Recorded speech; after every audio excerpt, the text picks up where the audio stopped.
Now bear with me on this one. You might be saying, does this really qualify as one of the best games I've never played? Well, let me answer that question in two parts. One, I'll bet you've never played it.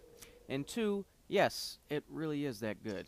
Keep in mind I'm talking about the Wii version of the game, which is much different than the PS3 and PC versions. And would you believe me if I said it's actually the best version? Yep, that's right. On a third-party multi-platform game, the Wii has the best version of them all. On Metacritic, the critic score and the user scores are both quite a bit higher than they are on other platforms. Should you really be surprised, though? It seems like the Wii was almost made for golf games. But the problem is most of them suck, which just makes the exclusion of Mario Golf just that much more puzzling. But thankfully, Tiger Woods is here to the rescue with one of the best golf games I've ever played. Unlike most Tiger Woods games, this one is actually unique when compared to its predecessors. First and foremost is the inclusion of the Masters tournament, which is one of the biggest golf tournaments in the world. With the Masters comes the inclusion of Augusta National Golf Club, where the tournament is played every year and is also one of the best golf courses in the world. Also new this year is the caddy. In previous games, you would always have a caddy tip pop up on the screen and give you advice, but this time you have an actual caddy there giving you advice on the spot. I was unsure how I'd like this feature, but honestly, I like it quite a bit. However, the best feature this game has is the Road to the Masters mode. This is the main mode of the game where you play as your own custom-created character and work your way from an amateur playing on the PGA Tour to getting in the Masters. Starting out the game is tough since your skills are so low, but with practice and patience you'll eventually get better and start winning golf tournaments. Perhaps, even if you're lucky, you'll win the Masters once or twice. As your golfer levels up, you'll advance higher into the tours, starting with the amateur tours and then the nationwide tour, and then your ultimate goal, the PGA Tour. Another cool feature is the Masters Moments. Here you can play in scenarios of real events that took place in the actual Masters tournament. They're fun and challenging at the same time, but the problem is they don't quite measure up to make you feel like you're playing in the epic moments that they really were in real life. That being said, the actual game does a great job of that. When you play the game, you actually feel like you're in a professional golf tournament, with the announcers, the crowds watching, and your caddy being there. It feels as real as it can get, and I really like that. So the game is great, I really like it a lot, but it could be a bust for some people. Let me explain. Every Tiger Woods game before 2010 used the traditional Wiimote, and they really were bad. Since 2010, they've started support for Wii Motion Plus, and it makes a world of difference. In fact, without Wii Motion Plus, this game wouldn't be half as good as it is. With the Motion Plus, the game reads your swing in real time, so you can shape the shots how you want. This also adds to the realism, and is honestly one of the most fun times I've ever had playing a golf video game. I love shaping the ball how I want in real life, and it's almost just as fun in the game. The game has its flaws, though. Graphically it's far behind the PS3 and Xbox 360 versions, but that's to be expected. However, playing it on the Wii U through HDMI does help. Also, the questionable mechanics and physics that are in previous Tiger Woods games are here too, like the way your ball reacts to trees, and when your ball is in the tall grass, it's nearly unplayable. Small quirks aside, though, Tiger Woods PGA Tour 12 on Wii is an excellent game, and if you love golf, it's a must-buy. Oddly, it carries a somewhat hefty price tag, so expect to pay around $50 online. But, if you ask me, it's totally worth the price.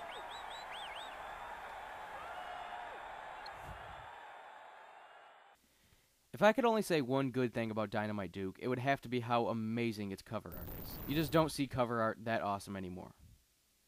All kidding aside, the cover art is actually pretty dreadful, but it sets the tone for the rest of the game. A cheesy, check-your-brain-in-at-the-door type of game, and you'll love every minute of it. The story of the game is straight out of an 80s action movie. In the year 2091, holes in the ozone layer have become so big that people were being toasted alive. After 5 years of research, the Global Alliance developed a human life form that could survive a full blast of the sun's radiation. Days later, the leading scientist, Dr. Neil Ash, vanished along with a briefcase of classified files. A few years later, the Global Alliance hears of an unknown military base in the island of Ronton. The Global Alliance sends out a special group of spy corps to the island, and only one returns, fatally wounded. The wounded soldier tells the Global Alliance that Dr. Ash has created an army of mutants to seize control of the world, and he is their colonel. So now it's up to the Global Alliance's secret weapon, Colonel Duke Ripham, After Duke's body has been shredded by a dynamite blast, he was rebuilt as a half-flesh, half-bionic human with a lethal right arm. His incredible powers have given him the name Dynamite Duke. Now you, as Duke, must go to Ronton and destroy the mutants and eventually Colonel Ash. See, I told you that was right out of an 80s action flick. In fact, that might even be too bizarre for an 80s action flick. Gameplay-wise, though, Dynamite Duke is somewhat familiar to Cabal from the last episode. Basically a third-person shooter, Dynamite Duke has an interesting blend of shooter and hand-to-hand combat. You can shoot your enemies, of course, but you can also kick or punch them if they get too close. It works fairly well, but it's not a perfect system. The one complaint I have about the hand-to-hand combat is every boss functions this way. The enemies level features a boss, and it's basically just a punching match. Bullets don't do anything. Most of the time you can spam punches and kicks and beat the enemies sort of easily, but the boss can do the same, so it requires a bit more thinking than just spamming the B or C button to win. Overall, the boss battles are probably the game's weakest parts. They're intuitive, sure, but not as fun as the rest of the game. But at least the game did try something new. I have had a couple of other small complaints as well. First of all, the sound effects are absolutely horrendous. I know the Genesis isn't known for its sound, but these are even bad for Genesis standards. They're ridiculously bad, in fact. Though you could say it adds to the game's charm, and I might just agree with you. Another thing is the bullets that appear to be lemons are constantly coming at you, and at times it's hard to tell where exactly they are in relation to you, so you will take hits. Thankfully, you can take several hits before you die. Make no mistake though, you will die, and probably die often. One nice thing the game does though is give you plenty of ammo and plenty of health. By destroying certain parts of the environment, items will drop. You can even get a fully automatic weapon, as the one you start with is not fully automatic. While I have a few gripes with the game, they're rather few and far between, and I can forgive them for the amount of fun I have. Dynamite Duke is in the ranks of one of the most obscure Genesis games that I own, and it's a shame because it's a fun game and deserves more. Dynamite Duke won't run you much money, despite not being the most common game, so if you find it, pick it up, or if you have to resort to online, it's still worth it. Of all the games I've done this series, Serious Sam: The Next Encounter is the only one that holds nostalgic value for me. I played the hell out of this game as a kid. I've probably beaten it a handful of times, played a lot of local deathmatch multiplayer, and even played the campaign via the co-op option. But taking the nostalgic glasses off, this game still kicks some pretty major ass. Developed by Climax and published by Global Software, Serious Sam: The Next Encounter is an outrageous, over-the-top, stupidly fun first-person shooter for the GameCube and the PS2. This is the GameCube version you're looking at here. I've heard the GameCube version is a superior version because of its improved frame rate and very quick loading times. However, I've never played the PS2 version to be able to actually verify that. There is a story to the game, though it's nothing noteworthy. Basically, it's a race through time between you, Serious Sam, and the game's antagonist, Mental. Your goal is to reach the time-traveling device before Mental does. Now, there's no actual real race here or anything, so don't get the impression you have to run through the levels as fast as possible or anything. So the gameplay is where I have the most fun with Serious Sam. Basically, the game throws guns, ammo, health, armor, and hordes of enemies at you. Clearing out the enemies allows you to advance further into the game. Most levels follow that same formula, and though it might sound boring and repetitive, it stays fun because of the game's over-the-top humor and how fun it is to blast hundreds of enemies away with machine guns. But perhaps the one thing that makes the game a real riot to play is its emphasis on score. While playing, you have a constant score at the top of your screen. Killing enemies or finding treasure grants you points. The more points you acquire and the faster you finish a level, the higher medal you get. You can also earn a ton of points by getting a 20-kill combo. When that happens, you'll enter the super combo killing spree for 15 seconds. During this time, all of the points are doubled, so you can really rack up the score here. There's really nothing spectacular about Serious Sam: The Next Encounter, but it's just too much fun not to recommend. Walking into a giant arena with a chain gun, hearing enemies spawn, and unloading hundreds of bullets into them is fun that's unrivaled in other first-person shooters.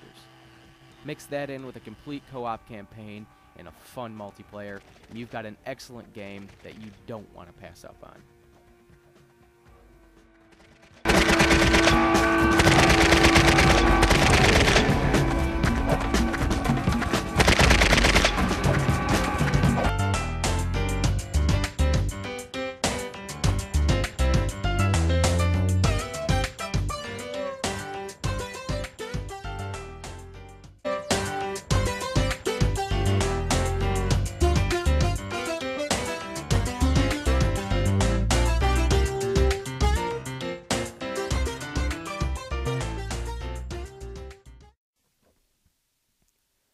Now bear with me on this one. You might be saying, does this really qualify as one of the best games?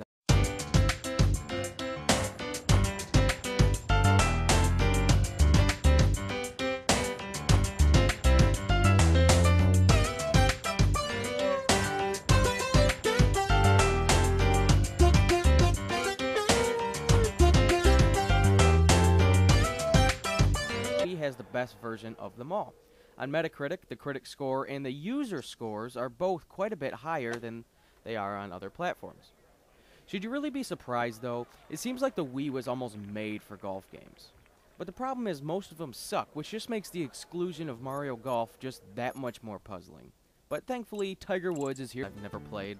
Well, let me answer that question in two parts. One, I'll bet you've never played it.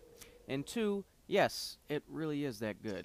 Keep in mind, I'm talking about the Wii version of the game, which is much different than the PS3 and PC versions. And would you believe me if I said it's actually the best version? Yep, that's right. On a third-party multi-platform game, the Wii to the rescue, with one of the best golf games I've ever played. Unlike most Tiger Woods games, this one is actually unique when compared to its predecessors. First and foremost is the inclusion of the Masters Tournament, which is one of the biggest golf tournaments in the world. With the Masters comes the inclusion of Augusta National Golf Club, where the tournament is played.